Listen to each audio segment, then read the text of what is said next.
Hi, I'm Keith Sackwitz. We're in the agent's office of the Tehachapi Railroad Museum today. We're going to talk a little bit about what the agent would do on a normal day and some of the devices that he had at his hand to do his job. One of the main things is the office of the agent was pretty much, or the depot was pretty much the cornerstone of town in the late 1800s, early 1900s, in that they would do basically four things here. You could do Railway Express, you could do Western Union, you could catch a passenger train, or you could ship heavy freight. We do not have a picture of the agent's office here in Tehachapi, but this is a picture of the agent's office in Mojave. As you can see, and that is just getting ready to do those things that he needed to perform his duties and take care of the things at hand. I want you to pay attention. If you can see these poles, they're a very important part of his position at that time. One of the tools that the agent had at his hands in the early 1900s and 1800s was the telegraph. We have a device here that we show the people how a telegraph would work at that particular time. We're going to press this button, and if you can hear the telegraph sending a message. When he would get a message like this would be an order for him to pick up some freight at certain points. One may be the cement plant that is a number of miles down the road here. That cement plant was built in the 40s, late 30s, early 40s to build the Los Angeles aqueduct. They would process and make cement for the aqueduct. So they would send a telegram down here to the station. Station master would receive that telegraph. He would sit down at the typewriter here and he would type out a 5-part carbon form.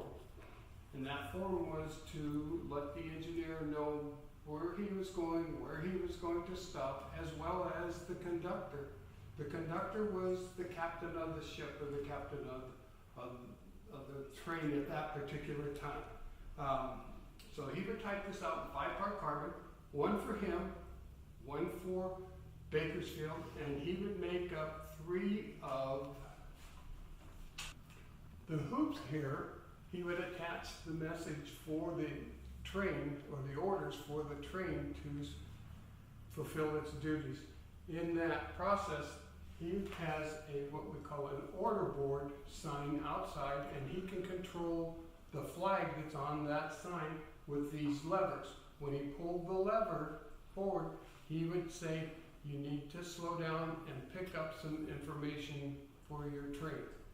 As the train neared the station, he would walk out and hold this up in the air, and the engineer would put his arm out and collect the hoop.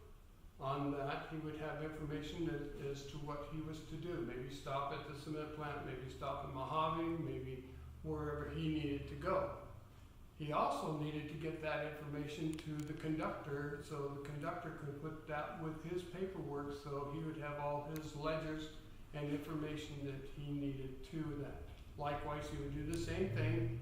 The station master would hold up the hoop, the conductor would catch the hoop, take the information, throw the information off. And that's how they would communicate with one another at that particular time. We're very blessed to have this safe. This safe was originally procured for this depot. In the 70s, 71, 72, when they stopped passenger freight, they sold the safe to a farmer here in town. Now, I was told that when the farmer found out that we were going to revise the depot and open it up as a museum, he gave the safe back. A couple things about the safe is, I don't know if you remember the old cowboy movies where they used to take a stick of dynamite and they would put on this safe and they'd light it, the dynamite would blow up and the door would fall off. If you look at this door, you can see that isn't going to happen. It's pretty heavy.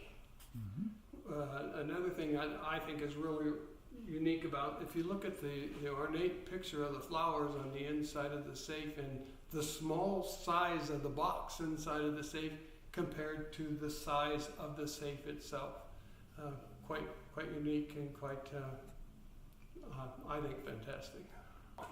One of the unique things that the station master had, and kind of special to the day at time, the old telephones were one that you spoke into the phone and held the earpiece to your ear. Well, the station master had something that was quite unique in that his was a device that he could put this over his ear. It'll fit. And he could talk to the person at hand, and he had his hands free that he could do the work that he needed to do, or type out the order forms or whatever business that he had to do. Just one of the things of the time, I think sometimes we take as we just take it is that with the nice things, and the communication at that time was nothing to what we have today. Mm-hmm. One of the exhibits that we have in the depot, which is in the agent's office, is a map of the Tehachapi Run. The Tehachapi Run runs from Bakersfield to Mojave, and it makes a climb of some 36 to 3,700 feet, starting in Bakersfield at 450 feet to the height of the summit here in the valley at 4,026 feet. So it makes quite a climb. As you can see on the map, there's a lot of wiggles and a lot of turns and elevations and that the train makes. It has to do that to climb up the hill. The Tehachapi Pass, or the finish of the Tehachapi, was the tail end of the railroad from San Francisco to Los Angeles. It was the closing link in the chain to make it all the way from San Francisco to Los Angeles, and you could make that trip in a whopping 14 hours, around 15 hours to go from one end of the state to the other end of the state, which was quite an accomplishment at that particular time. The buildings that you see below the map are the different stations along the way where the steam engines would have to stop, get water or fuel to make it up the hill. There are only two buildings at this particular time that are still standing in the same spots that they did before. Would be the Bakersfield station, and then we'll go down to the Tehachapi station down here. Now we know that this building has been rebuilt, but it is in the same spot as what it was the day it was built in 1904, and built exactly like it was in 1904, except for some upgrades of air conditioning, heating, and double windows. But the largest of the buildings was in Mojave, and it was a layover building where the engineers and the crew would make it from Bakersfield to Mojave, and they would have run out their time, so they would need to rest or wait for another shift. So they had a place to sleep, a place to eat, and then catch the next train scheduled for them to go back to Bakersfield. Mm-hmm. This picture is a picture of what we call a cab forward engine. These were built mainly for the run over the Tehachapi and over the northern route where they had the snow tunnels and that.